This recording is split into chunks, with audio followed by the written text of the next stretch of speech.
students. Today we are going to learn first poem from 10th standard book Kumar Bharati. It is Maharashtra book referred by 10th English medium. But before starting this poem, I would like to ask some questions. My first question is, what is most important thing in our life? Just think about it. Just think on my question. हमारे जीवन में बहुत important चीज़ क्या है? आप जब मैं आपसे ये क्वेश्चन कर रही हूँ, just pause my video for 2 minutes और इस आंसर खुद से आप अपने आप से आंसर निकालिए कि मेरे ज़िंदगी में सबसे इम्पोर्टेंट या एक ह्यूमन बीइंग की ज़िंदगी में सबसे ज़्यादा इम्पोर्टेंट चीज़ क्या होती है. So someone get answer most of the thing. उनके हिसाब से जो जो चीज़ें इम्पोर्टेंट होंगी उनके माइंड में वो आंसर आएगा. But in actually the most important thing in our life is freedom, independence, free life. हम जो चाहें हम वो करें, हम जैसा चाहें हम वैसा करें. किसी का रोकना नहीं पसंद है, किसी का टोकना नहीं पसंद होता. तो कभी कभी ये भी सोचने का मन नहीं करता कि सामने जो कह रहा है किसी चीज़ के लिए हमें कोई टोक रहा है तो उसकी बात भी सही है या नहीं, इस चीज़ पर भी हम कभी कभी माइंड नहीं करते. हमें फ्रीडम इतना पसंद है. एक बार आप ऐसा सोचिए कि हमें फ्रीडम ही ना मिला होता या हम ब्रिटिश ज़माने में अभी भी ब्रिटिश इंडिया में रहें, हमें हमारे व्यूज़ को एक्सप्रेस करने के लिए कोई चांस ना मिले, हम अपनी बात ना बोल सके. सो कैसी होगी हमारी लाइफ बिना फ्रीडम के?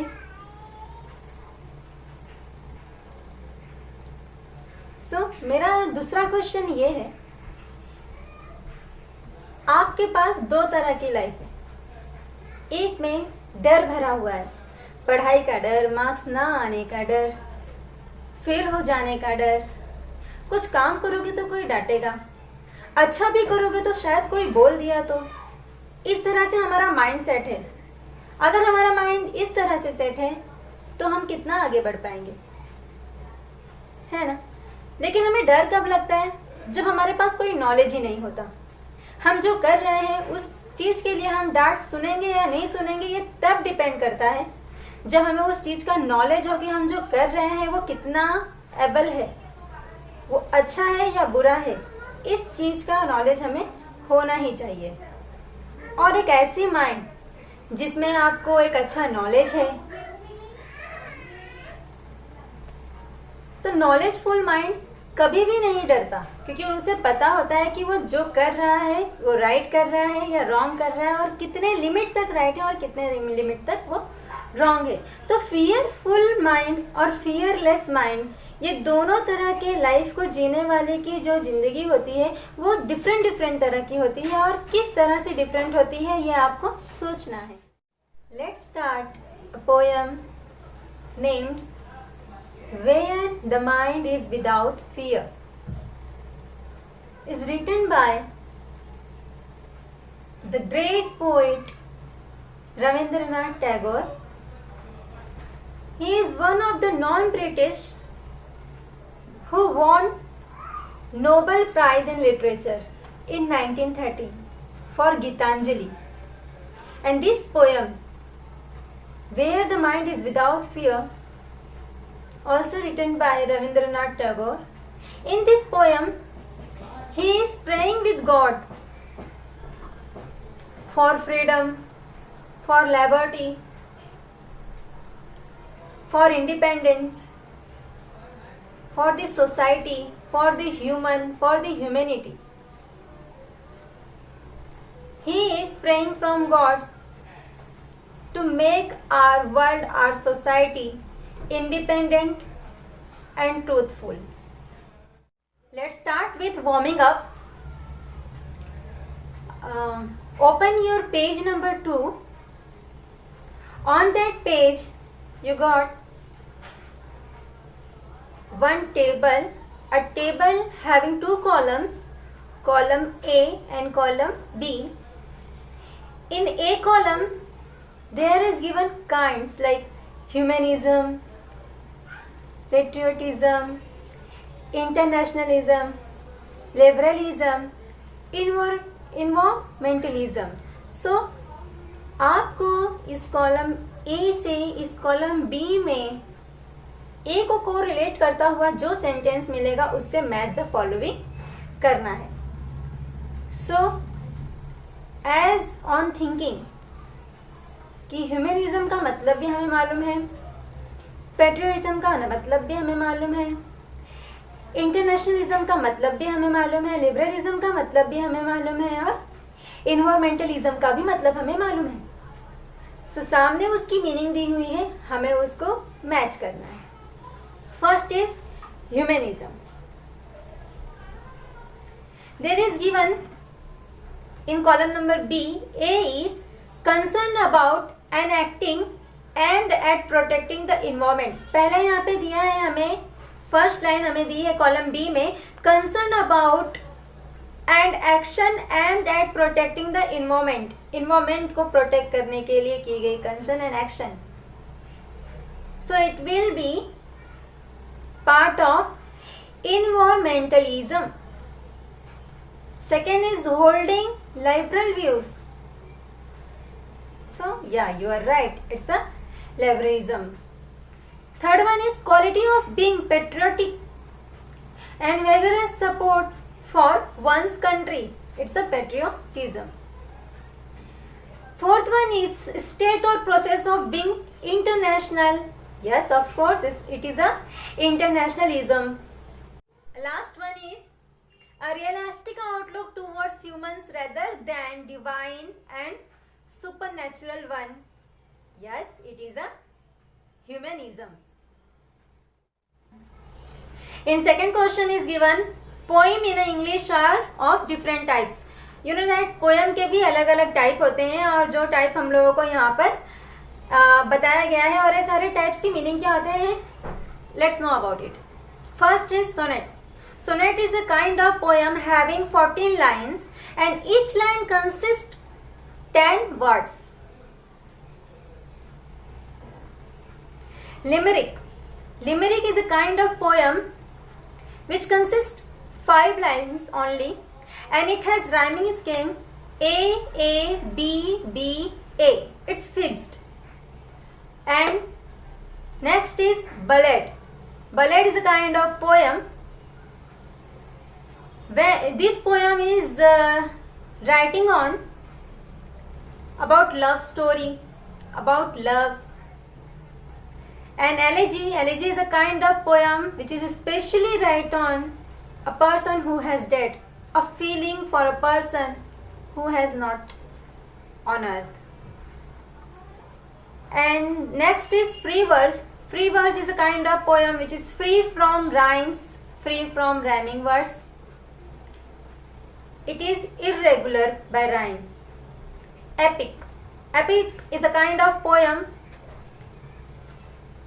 a long poem, means a long story in the form of poem like Mahabharata.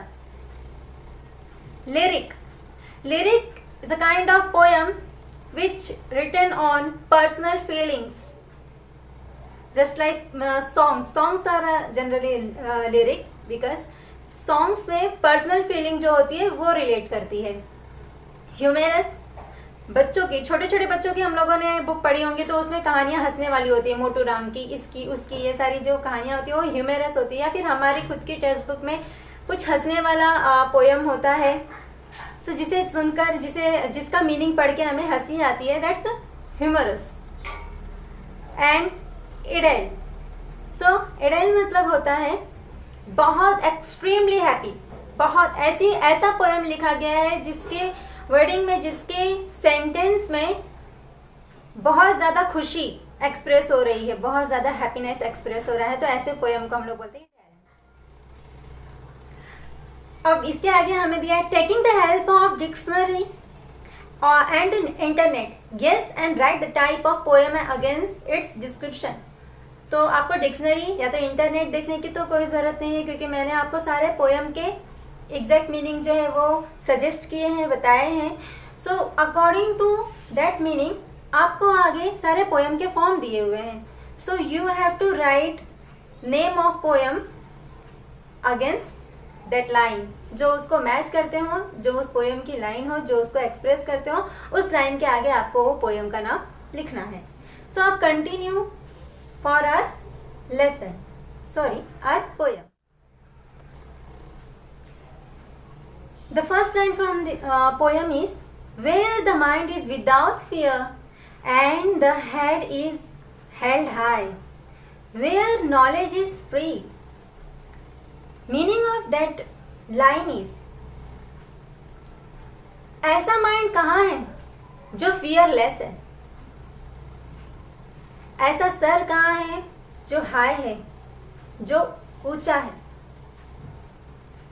कहाँ ज्ञान फ्री है, कहाँ नॉलेज फ्री है। Means Rabindranath Tagore is try to asking this question to God कि ऐसा माइंड कहाँ है जो फियर फ्री हो, कहाँ ऐसा नॉलेज, ऐसा ज्ञान, ऐसा ज्ञान जो लोगों में बढ़ता हो, कहाँ ऐसा सर है जो ऊंचा हो। Where the world has not been broken up into fragments by the narrow domestic wall. So ये जो लाइन है इसका मतलब ये है कि ऐसा पूछा जा रहा है कि कहाँ पर ऐसी दुनिया है जो नैरो डोमेस्टिक वॉल्स की वजह से फ्रैगमेंट में, मतलब ब्लॉक्स में बटी नहीं है। नैरो डोमेस्टिक वॉल मतलब होता है हमारा रिलीजन, हमारा कस्टम्स, हमारे रिचुअल्स, हमारी ट्रेडिशनल थिंकिंग जो होती है, कास्ट होती है। सो हम जो भेदभाव करते हैं लोगों में, वो नैरो डोमेस्टिक वॉल्स हैं। हम लोगों में भेदभाव करना, कास्ट करना, गोरा काला करना, है ना, ब्लैक पीपल, इंडियंस को कहा जाता है, वाइट पीपल, फॉरेनर्स। सो ये सारी चीज़ें जो है एक डोमेस्टिक वॉल है। तो पूछ रहे हैं कि ऐसा वर्ल्ड कहाँ है जो डोमेस्टिक वॉल की वजह से, कास्ट की वजह से, रिलीजन की वजह से, पीपल की वजह से बटा नहीं है। हर जगह पे ब्लॉक्स है, हर जगह पे फ्रेगमेंट है। तो रविन्द्रनाथ टैगोर ये पूछना चाहते हैं बाय दिस लाइन कि ऐसी दुनिया कहाँ है जो नैरो डोमेस्टिक वॉल की वजह से डिवाइड नहीं है। The next line of this poem is, where words come out from the depth of truth, where tireless striving stretches its arm towards perfection.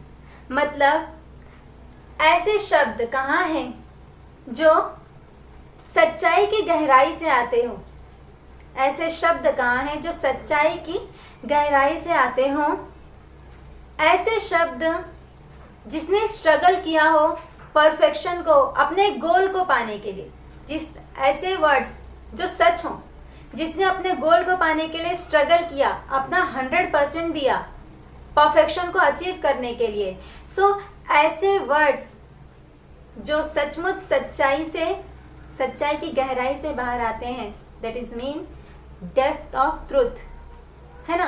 तो ऐसे वर्ड्स जो सचमुच परफेक्शन के लिए बहुत स्ट्रगल किया हो, अपने गोल को अचीव करने के लिए बहुत ज़्यादा स्ट्रगल किया हो, ऐसे सच्चे शब्द कहाँ हैं। Next line is, where the clear stream of reason has not lost its way into the dreary desert and sand of dead habits। मतलब ऐसा पूछ रहे हैं कि डेड हैबिट मतलब होता है हमारे कस्टम्स, हमारे रिचुअल्स, रीति रिवाज, ट्रेडिशनल थिंग्स, इन सब की वजह से जो हम रुकते हैं, हमारी जो भी हमारी रीति रिवाज, पुरानी चीज़ें, हमारी हाथ, हमारे पैर किसी काम को आगे बढ़ने के लिए रोकते हैं कि लड़कियों को पढ़ना नहीं चाहिए। ऐसी भी पहले बातें थी, प्रथा थी, हमें बाहर नहीं जाना चाहिए, हमें आगे नहीं बढ़ना चाहिए, हमें ये नहीं करना चाहिए, वो नहीं करना चाहिए। ऐसी बहुत सारी बातें जो होती थी वो पास्ट के ज़माने में, पुराने ज़मानों में बोली जाती थी। तो ऐसी चीज़ों को बोली जाती हैं डेड हैबिट्स, जो हमें ग्रोथ नहीं करने देती।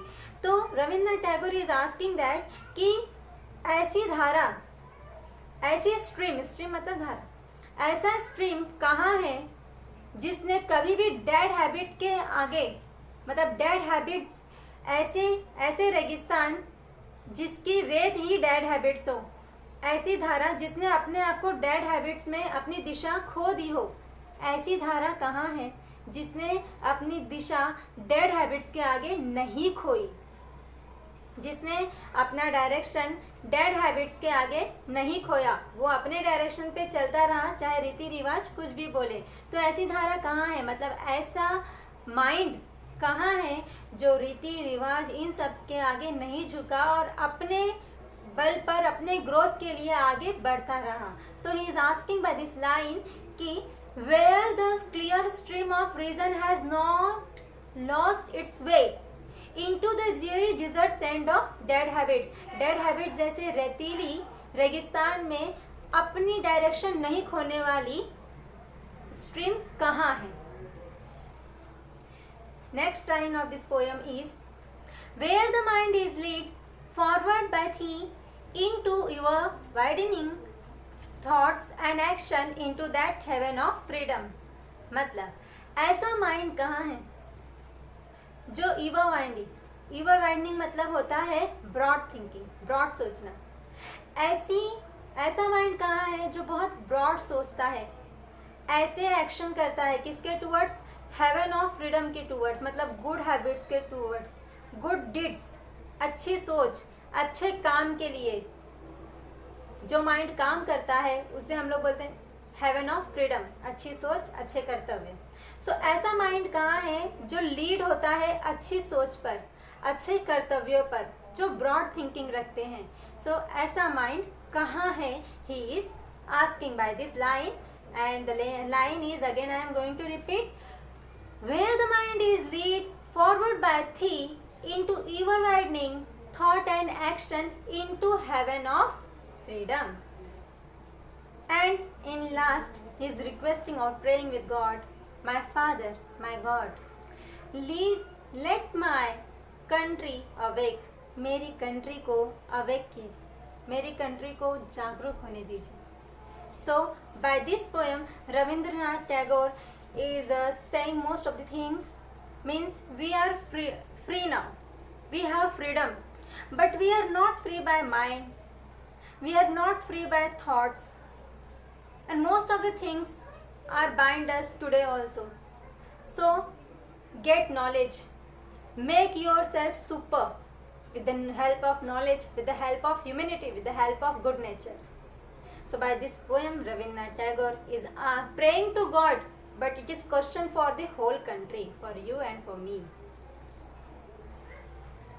On next page, my dear students, you got English workshop।